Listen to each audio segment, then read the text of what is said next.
Hot damn, everybody. Welcome back to the Highway with Kyle Shutt. I am Kyle Shutt, and I am fed up with this country. That's right. It is the 4th of fucking July when I'm recording this right now, and I cannot think of a time when I wanted to celebrate that less than right now. That's right.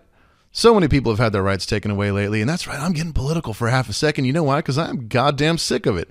So many people that I know and am close with are affected by the overturning of Roe v. Wade, and it's disgusting. You know, having your rights taken away is one way to look at it, but you know, I've always said that none of us have any rights.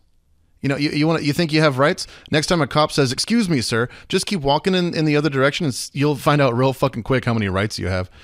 None of us have any rights, but some of us just have more privilege than others. And it's up to us that do have that privilege to help those that don't. And that's the long and short of it. I'm going to leave it there. If you know me at all, you know that that's how I feel. But I had to say it. I'm sick of being quiet about it. So please, everybody, let's do all we can to help each other instead of the opposite, because that's just fucking disgusting. All right, now that I've lost half of you. Well, fuck you, Kyle! Let's get into this week's show. My very esteemed guest this week is Mr. Kenny Kreisor. He plays in a band called Mirror Queen that is signed to the label that he owns, TP Records, who the Sword have a lot of history with over the years, and we're gonna get to the bottom of it like we always do. But first, it's time to read this week's headlines, because that's not news.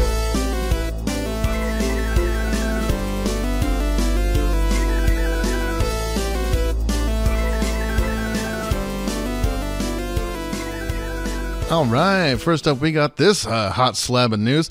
Sammy Hagar says he has made more money from his outside business ventures than he has from playing music. Yeah, no shit, Sherlock. Alcohol sells way more than records. I mean, maybe in the 80s and early 90s, he had a lot more, going on in that music department than he did the outside ventures, but it ain't no fucking secret that bands don't make any money these days. I mean, I don't care if you're a band like Aerosmith. I mean, for fuck's sake, even those guys, like, the more money you make as an artist, the more you have to pay to make that show happen.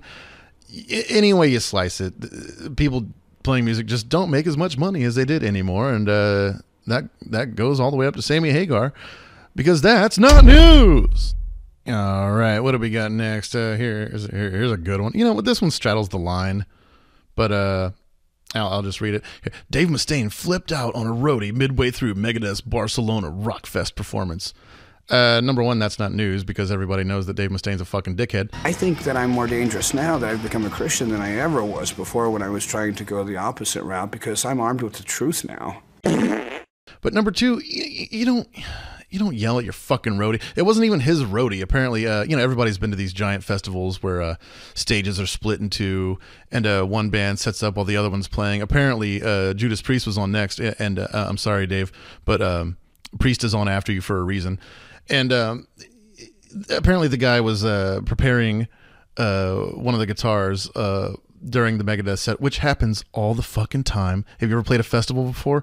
And apparently he just threw a little bitch fit up there on stage, and saying things like, "We'll wait till he's done, I guess. Is it okay if we play more?" And apparently he called him a bunch of fucking really sexist names, and fuck all that shit. Fuck you, Dave. Megadeth sucks. There, I said it. That's not news. All right, let me shuffle some papers around here. What do we got? This one's kind of news. It's just this headline is, God, it just goes on forever. Pink Floyd's Animals 2018 remix, long delayed by liner notes argument between former bandmates, arrives starting September 16th. Okay, number one, that's way too much information for a headline. Number two, you guys, you've been arguing over the liner notes since 2018. You don't think that some bigger things haven't been going on you could argue about instead, or make some more music? I don't know. Hey, who am I to say? These guys are legends. I ripped my entire Doom Side of the Moon project off of them. Who am I to say? But, God, just... The streaming doesn't even have liner notes. Just put the goddamn song out, you guys. I swear to God. I don't know. Maybe they've got more integrity than I do. I don't know. Is it news? Is it not news? I'll say it's news, because hey, I'd like to hear it. Animals might be my favorite Pink Floyd album. So I'll give it up for you fellas. That's news. That's news. Yo, here's a good one. Ted Nugent says that. Oh, that's right. Nothing Ted says is news. Stop fucking printing that shit. Fuck you, Ted. And yeah, I'll leave you with this one. This one isn't news, but it is somewhat thought-provoking to an old stoner like me. Aerosmith's Joe Perry disagrees with Gene Simmons's "Rock is Dead" comment. That's not news. However, two dinosaurs from two of my favorite bands, arguing over whether or not what they do is dead or not. I don't know. It's kind of funny. I've never seen Aerosmith. I did just see Kiss, and I talked about that last week, where they're clearly on their last legs. It might be dead for Kiss. I don't know if it's dead for Aerosmith, but I looked at some of their set lists from the recent shows, and I gotta say, Aerosmith front loads the fucking good shit. They really don't waste a whole lot of time with their, biggest songs, like all their big ballads and stuff. They really put some choice cuts from the first 4 records in there. I would love to see Aerosmith just to see if they still got it. I don't know. What do y'all think? Is rock dead? I don't think it is. It better goddamn not be, because I'm making a lot of it right now. But whether or not rock is dead or alive and well, that's not news.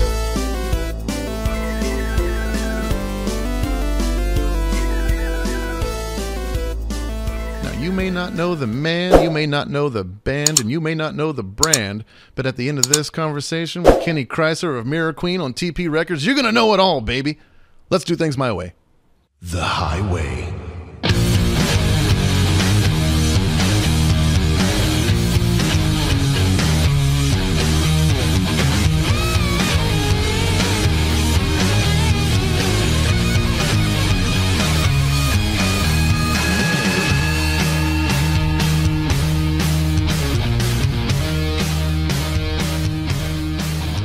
Hey, Ken, what's going on? Hey, Carl, apparently I'm an idiot. Hey, you said it, not me. Not a problem, I hope. No, it's fine. We're not live, right? This is broadcast later, so the whole world won't know that I was late. No, I'm leaving it all in, baby. Yeah, I try to leave it as intact as possible. I think that's really fun. There's a few times where I'll dig in and I guess it depends on the interview. Sometimes I have to be a little more aggressive with the edits, but for the most part, I like to keep it all intact. So nope, everybody knows you were late, and that's fine. Well, if I can make one excuse, I was trying to line up a show at Knitting Factory and just got confirmed 5 minutes ago. Is it for Mirror Queen? For Mirror Queen, yeah. Nice. Opening up for new TP signing Telekinetic Yeti, if I can pimp them a little bit. Hell yeah. Actually, I just talked to Alex earlier all about the new record and stuff. He's a real sweet guy. I can't wait to see them, because I wasn't able to catch them when they were out with Clutch and Stoner, and I think I'm going to be out of town whenever they're playing in Austin. Yeah, I mean, they hit the road. They hit the road a lot, yeah, with Weed Eater and bands like that, so I'm sure they'll be coming around. Well, there's a lot I want to ask you, because I actually have quite a long history with TP. I used to know Tony, who owned it ages ago, and he used to bring us around the New York offices, and like the kind of back in the old record label days. When we had offices, when you had offices and inventory, they would like let us just run through the storage closet and take as many fucking records as we could carry with us out of there. Tony was a real sweet guy to us back in the day, and it's awesome to see TP still going strong and been passed on to what seems to be capable hands. And I guess my question is, what would make you want to do a full thing, like run a record label these days? Well, I kid. But still, yeah. And I kind of feel like the underground scene is healthier than ever. Back then, TP was a bit of a voice in the wilderness. One of the few labels putting out vinyl for every release, and really encouraging heavy underground. And now, Roadburn wasn't even around back then, Totally. And now there's dozens of festivals, just as an example. And a lot of the bands have hit the semi mainstream, whether it be, Mastodon or High and Fire winning a Grammy, for Pete's sake, So we're kind of switched. We're getting a little older, a little mellower. We're switching our roles more to our tastes. I don't know. It's more psych and kind of proggy kind of underground stuff. And 70s kind of hard rock still. So we're not so much doom and heavy as maybe we were in the mid-aughts. So that kind of keeps you going too. You know, it's just changing taste a little bit. Well, wait a minute, who am I talking to? The Sword have changed. I'm probably one of the wackos who prefers high country and the new record, or 2018 record. So it's really funny how that worked out, because like we've been around for so long and we played open for so many different bands and shit that like we have segments of fans that like found out about us on high country and don't like the older stuff, or like vice versa, or whatever. It's everybody's got an opinion. Sometimes we're friends with the guys from Enslaved, and they play their more proggy stuff, and I see the crowd kind of they stop their moshing and they head to the bar a little bit. And I prefer that new stuff, So I'm always a little bit out of touch that way, I guess. But, that's funny. But man, one of my favorite releases that TP ever did. This is a long time ago. Early 2000s, maybe like 02 or 03, maybe. You might know a little bit better than me, but it was a band called All Night, and they only had one record. But a lot of people don't know that John Sherman from they were a Southern rock band, Southern guys. Yeah. But they were from North Carolina, and John Sherman from Red Fang played on that record.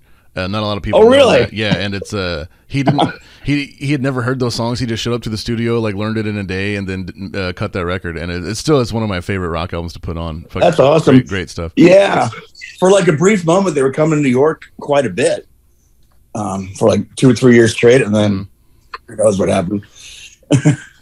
Well, what made you want to? I mean, I'm assuming you always played music, but then. What made you want to put together Mirror Queen and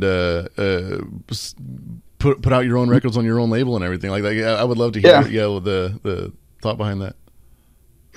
Well, before TP, I had a different label called Rubric, and that was more very varied. We did everything from country to downtown music, a lot of downtown stuff. Heroin Cheiks were a band that came out of the Cows, kind of out of the M-Rep world.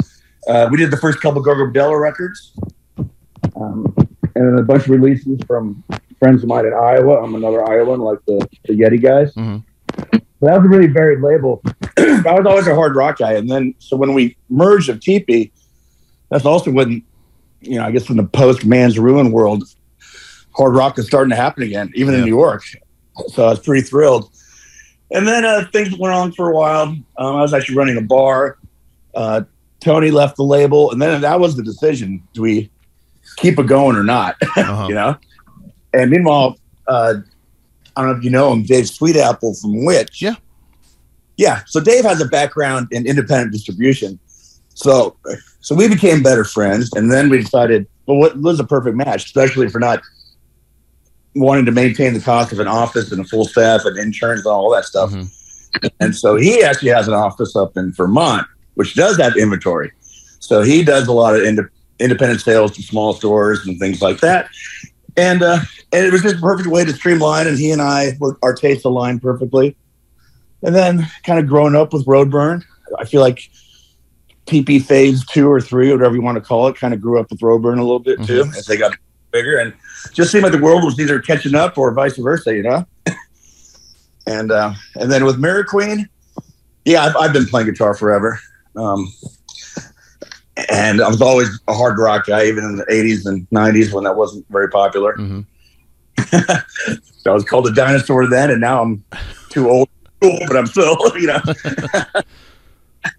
But in New York, it's just also it still has a little bit of the lifeblood of Blister Cult and stuff like that, my favorite band. And so it's just working, we're not going to stop. and also in New York, you have friends going in and out. Like, it's probably the same in Austin too, but it's almost like the age doesn't matter. Every couple of years, you might change a member or two. I think the age range in our band is something crazy, like 20 years or more between the members. Let me guess that the youngest member is the drummer, right? No. Oh, wow. No, he's the mainstay. Oh, nice. Morgan, the guitar player who co-writes all the tunes, he and I share the songwriting duties. He's the youngest. So, matter of fact, when he joined, he couldn't even drink legally. Dang, that's how I was with the sword. We started when I was 20, so for like the first 6 months or so, I was like, I didn't. Most of the bars knew me anyway and would let me in, but if we thank God we didn't go tour until I was 21. Yeah, probably not an issue in Austin. They were actually kind of pissed at me when it was my 21st birthday. I went downtown to Emo's. And I was like, "Hey guys, it's my birthday," and they're like, "Oh hell yeah, let me buy you a shot. How old are you?" I was like, "I'm 21." They're like, "We've been serving you for years." Exactly, good stuff. But it kind of works because it just shows that kind of tastes go around in circles, I believe. Mm-hmm. And then even going to Europe, I've noticed this on behalf of TP bands or our own band that maybe. I would say the audiences are younger now. It's like a huge range. Maybe that's another reason these festivals are taking off. Maybe, yeah. I always said that every year, like a certain amount of people turn 18 and start smoking pot. And that's just it's just gonna happen. Over time, you're just gonna or whatever. You're gonna get them. Yeah. So what were we talking about here? Oh, nothing. I was just like putting out your own band versus releasing other people's music. How do you approach that? Is the same way, or is it a little more personal? Obviously, but it's more personal. Not too worried about breaking through. Not that it ever really enters that many underground bands, and the TP is kind of like a family, a strange one. Mm-hmm. Most of the bands I would say are in it for the music. If not all of them, Absolutely. All the members. Yeah, you have to be these days. Yeah, yep. A lot of guitar heads. If you go, sometimes we'll be at a festival, and if it's a little more heavy or experimental, mm-hmm. the only guitar solos from the stages are courtesy of TP bands. Oh, by the way, I noticed looking at a picture of you, you also play a pointy horn guitar that's not an SG. What are you doing there? Yeah, that's my signature Reverend guitar. Signature, okay. Yeah, it's me and Joe Naylor, who started Reverend, and Ken Haas, the current owner, designed that guitar from the ground up. They let me do almost anything I wanted with it. I've said it before. It's a much larger than an SG, so that it makes me look smaller. And it's I got to choose the inlay. Design and everything like that, and they did a couple of things that were actually Reverend firsts. I was the first one to have the inlaid logo on the headstock, and apparently Reeves Gabrels got all jealous about it when he saw it. He's like, "Oh, hey, how come he gets the Mother of Pearl inlaid logo and mine's the painted on one?" So they had to go back and redo his. That's cool. The later versions anyway, but mine was the first Reverend to have 4 knobs because they like to do master tone and master volume, but I needed to have 2 separate volumes because I do kind of a stutter thing sometimes with my pickup selector. And that's my guitar. I love it. Yeah, I was wondering because I just saw kind of a fuzzy photo when I was looking up some information about you, just to contribute to our repartee. As one does.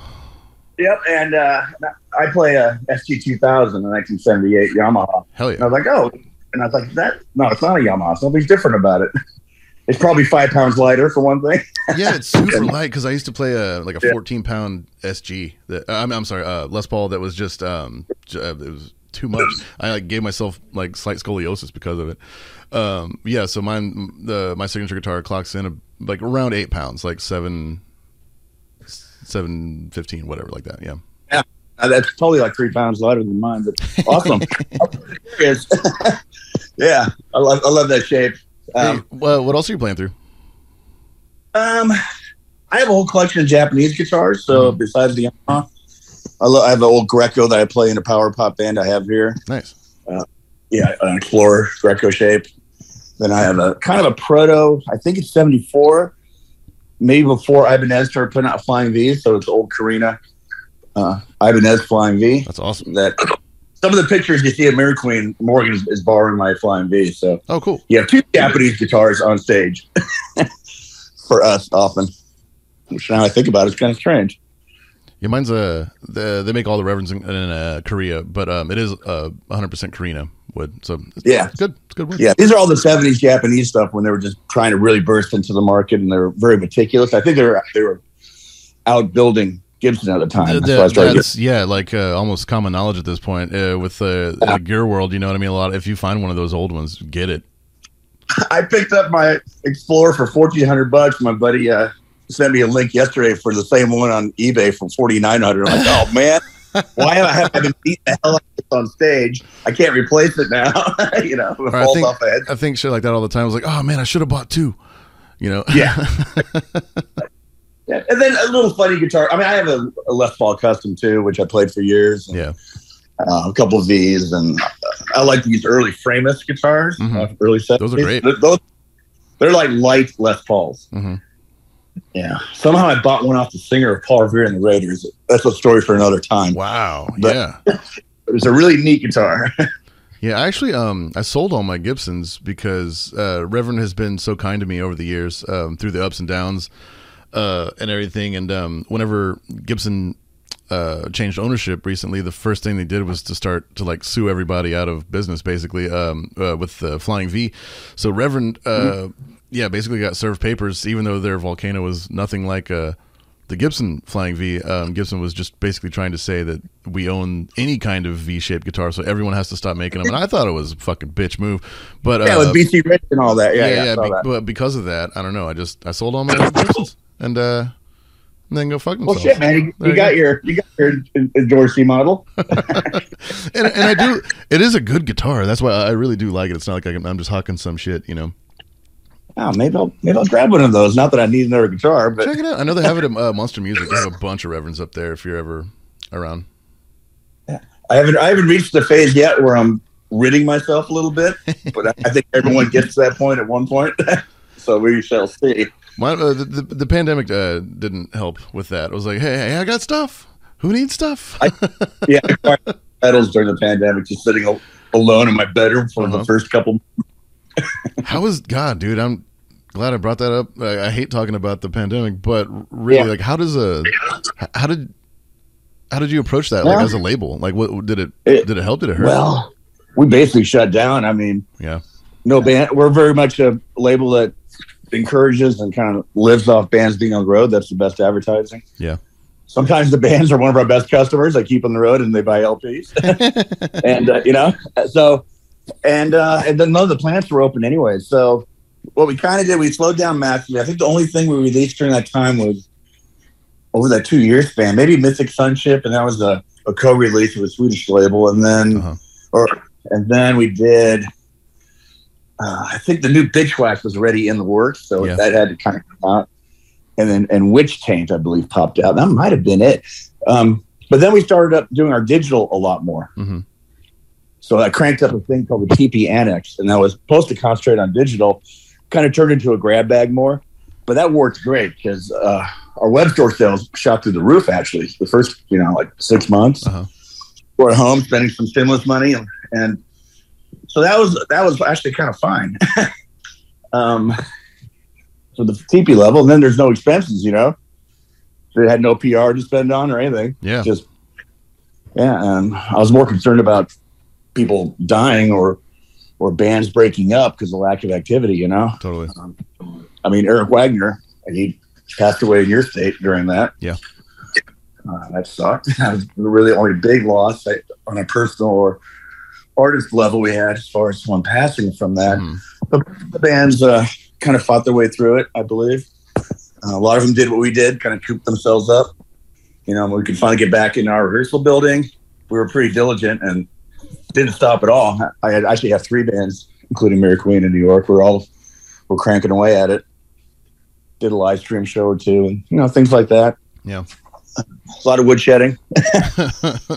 Yeah, it was tough to just to decide what to do. Like watching what every other band was doing, trying to like sit apart. I don't know. We kind of had a full calendar anyway. Before everything shut down, so it was just kind of like we just sort of just sat there and waited it out. And we certainly weren't the first, but we were in that first wave of bands, us and Primus, going out and trying to just see what the touring landscape was like, during I think it was during the Delta wave. And shit's different now out there. I mean, I would think Austin, there's enough outdoor places, right? There were probably a couple shows, I would think. There were, like, they started doing some of those like drive-in shows, that people said were kind of weird. Do you know who Thor Harris is? Who was that? Do you know who Thor Harris is? He's a Austinite. He's played in a ton of bands. He was in Swans for a long time. He yeah, totally. I know Thor. Yeah. Friends. Yeah. But he did this dumpster fire show where like him and a friend like lit a dumpster on fire and like it hit it with like baseball bats and like made music out of it. It was a pretty wild experiment. But I didn't know that I didn't know that's where Thor ended up. Yeah, we know those guys. Norman Westberg's a friend of the label and a personal friend, the guitar player. Yeah, there wasn't much of that here. Matter of fact, we spent the 2 winters with heated socks and hand warmers and drinking outdoors. You know, it was pretty tough. Everybody bought an acoustic guitar. That was a good one for once. You know, yeah, did a lot of that. Probably like a lot of people, I thought about getting a ukulele or a mandolin. God, New York is like, I don't know if it's changed since I was last there, but it's so different now. Like especially like Williamsburg, like you can't really get late night food anymore. Like a lot of places don't even stay open till last call. You know, and shit. Like I was really surprised that it hadn't like it didn't really like come roaring back. Yeah, I mean, there's still plenty, but people learned how to. I think New Yorkers started learning how to drink earlier.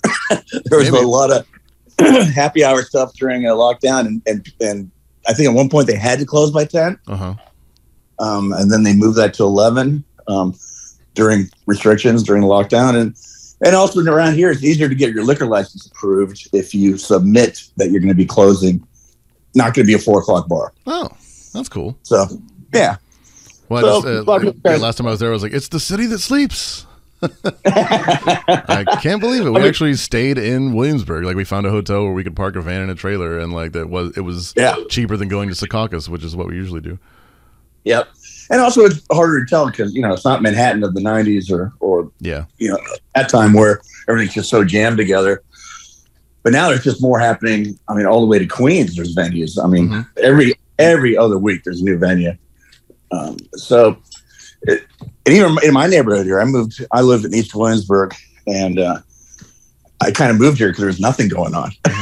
And now there's a lot. So good for New York. It's still a fine town. And I love New York. It's good headquarters. There's art in the air.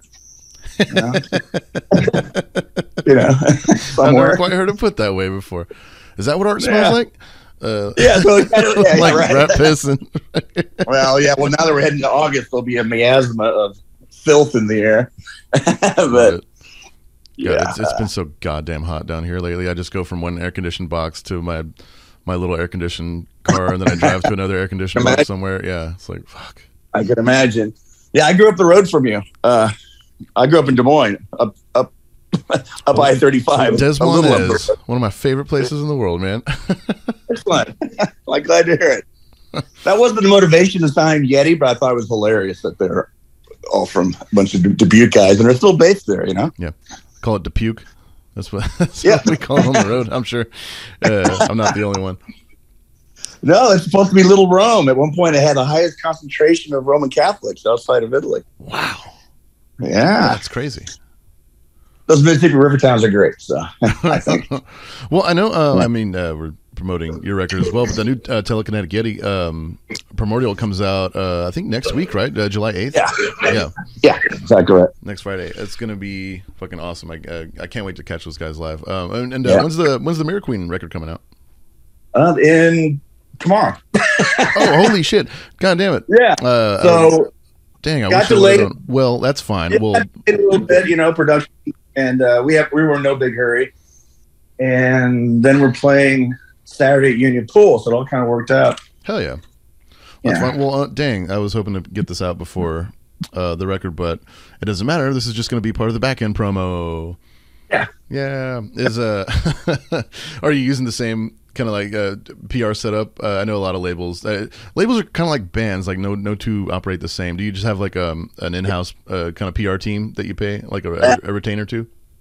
We did for many years, but now, especially the lockdown, we dispensed of that. It wasn't just not keeping busy, and so now we're kind of doing the U.S. a la carte, depending on a different release. Yeah, and instead of one size fits all. And then we have a guy on retainer in Europe, Shelter PR it's called. So I know Shelter. Yeah, cool. Yeah. I mean, that guy seems that's smarter anyway. A lot of times, like when you have those like one size fits all kind of operations, that can sometimes it works, sometimes it doesn't. Yeah, and also more and more, it is kind of akin to the sword. We're kind of expanding our palette. So, like I mentioned, I have a power pop band in New York that I'd have to hire a different promotion if we just had a hard rock guy or a person on retainer. Yeah, totally. And Dave Sweet Apple's in a power pop band with Maskus called Sweet Apple. Just Sweet. I love that Sweet Apple record. That came out maybe like 2015. That one, God, it's so fucking good. Yeah, it's fun. Kind of, I guess you would call it alternative rock. Yeah, I mean, but it's funny too. It's just different. It's very tongue in cheek. Yeah. And then our friend Dave Hill, is a comedian. He has a true power pop band called Valley Lodge. So at one point, I'm sorry. Go ahead. At one point, we're almost getting so many releases that don't completely fit under the banner of heavy music or a PR company, for that matter, that specializes in that. So we'll just do it. Yeah. A la carte. Whenever you brought up a comedian, I was like, "Oh man, are you going to hop on the stand-up comedy fad that's going around now? Are you going to put out stand-up specials?" Well, I told myself after the pandemic I would go to those more often. This guy's doing his own. My God, the other day he was on stage with like the bass player from Metallica, and this guy gets around. Damn. Look up Dave Hill. He's really funny. He's a music head and really good guitar player. Awesome. So Oh man, you could have just like an imprint, like a comedy imprint called Teehee. Teehee. Yeah, why not? I'll just put it on the annex. I quit. I'm sorry. That still, I grew up in the era of double live comedy albums, so I'm not completely averse to that.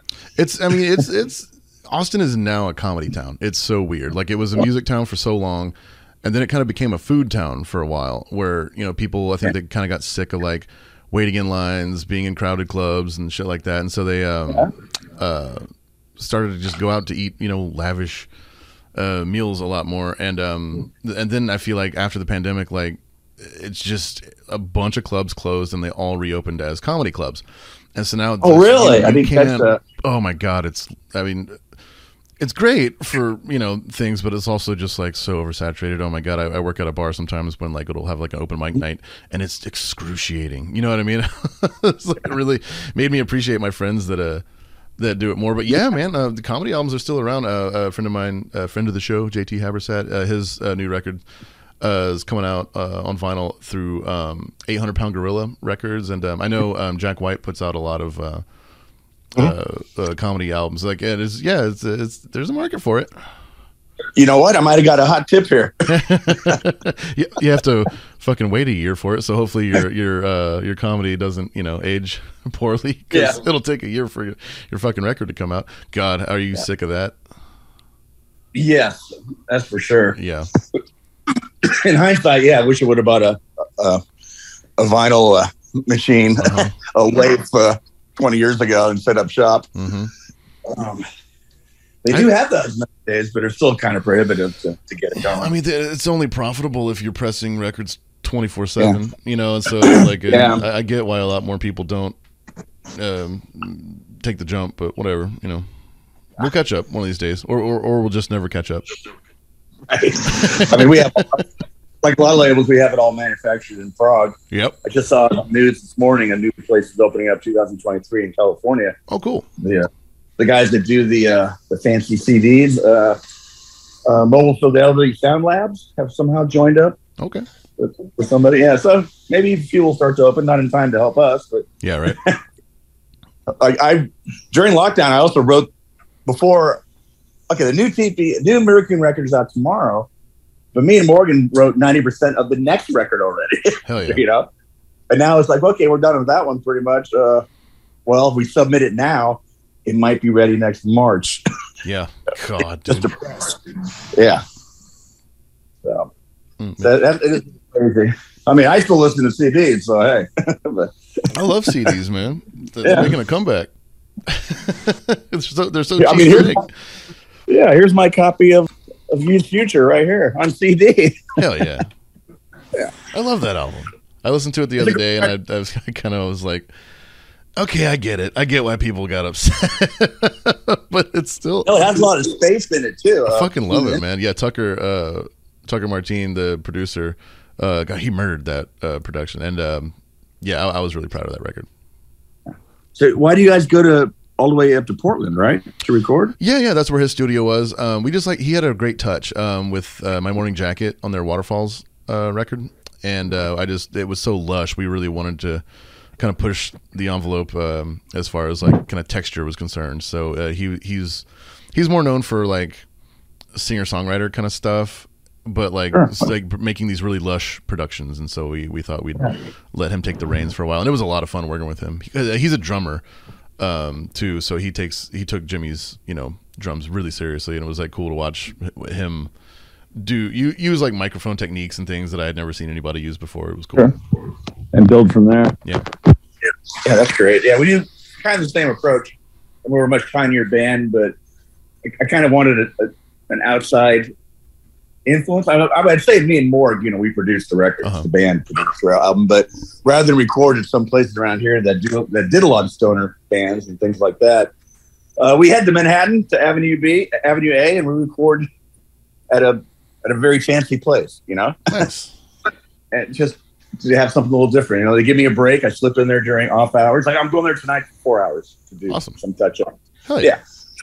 And it's owned by a French guy. He owns the building. No noise issues. It's probably way too good for us, but it's pretty sweet. and then you get outside. I use the same engineer every time for the last 5 years. So he knows what we're up to, but then it doesn't come from a metal background, so there's a different input. So I'm with you. Well, that's awesome, man. Well, dude, thanks so much for coming on the show, man. I really appreciate it, and I can't wait to hear the rest of it. All I've heard so far is the latest single that came out with the video, but I'm really looking forward to checking out the rest of the record. Since it'll be out by the time this airs, is there a particular song on there that you'd like to play, or that you're particularly proud of? Well, the next video will be for a song called "Rider on the Rain." My friend Shazula, people might know her from the band Wolven Nest, and she used to Aqua Nebula Oscillator. She's making a crazy video going to Bordeaux and Normandy and I don't even know where, doing all this crazy original filming to have original images. So I gave her that tune because it's the shortest one. I have to admit, sometimes we tend to meander a bit, and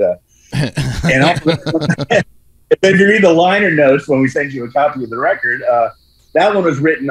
Normally, we kind of are a little more methodical, and they are kind of structured around ideas of BOC and Wishbone Ash and Camel. Those are our favorite bands. But this one, I wrote in the liner notes, we wrote standing up. The drummer did a beat, and Morgan came with the riff right there and then, and I muttered some lyrics in the mic, and it was done like half hour later. We're like, okay. That's awesome. That's not the usual way we do it. So that one, I don't know if anyone could tell if it was oddity that way and the way it was written and developed.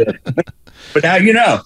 Now we know. We're going to play it right now, man. Thanks so much, Ken. I really appreciate you coming on. Sorry I'm late, but hey, there you got a truncated interview. I can't wait to say, you guys are back, right? You're playing a festival, right? But we're playing a festival, and then I'm taking the podcast live to Psycho Las Vegas in August. That'll be fun. I have no idea what I'm going to do, but I am going to do it. Okay. Well, I'll bug you for a pass next time you come through New York. I haven't seen the Sword for a while. Dude, absolutely, man. I would love that. And if you're ever in Austin, man, give me a call.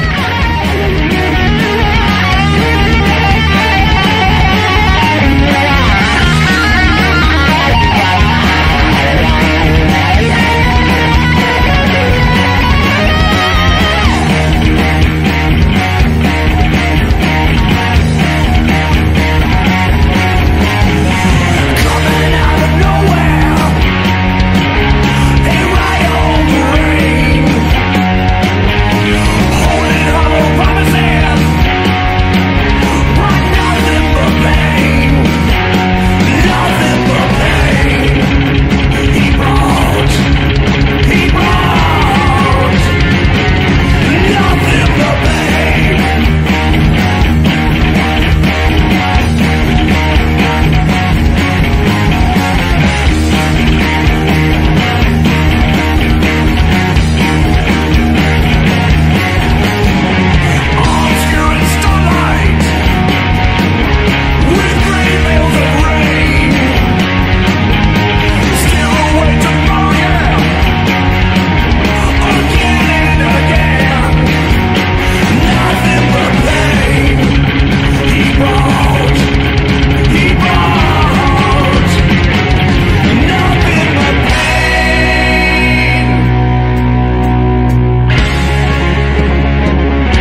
Thanks for tuning in to The Highway with Kyle Shutt.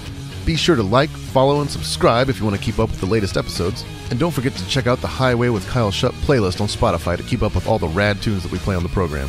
And if you need some new gear in your life, don't forget to check out Reverend Guitars, Railhammer Pickups, Idiot Box Effects, and Ray Decker Cables.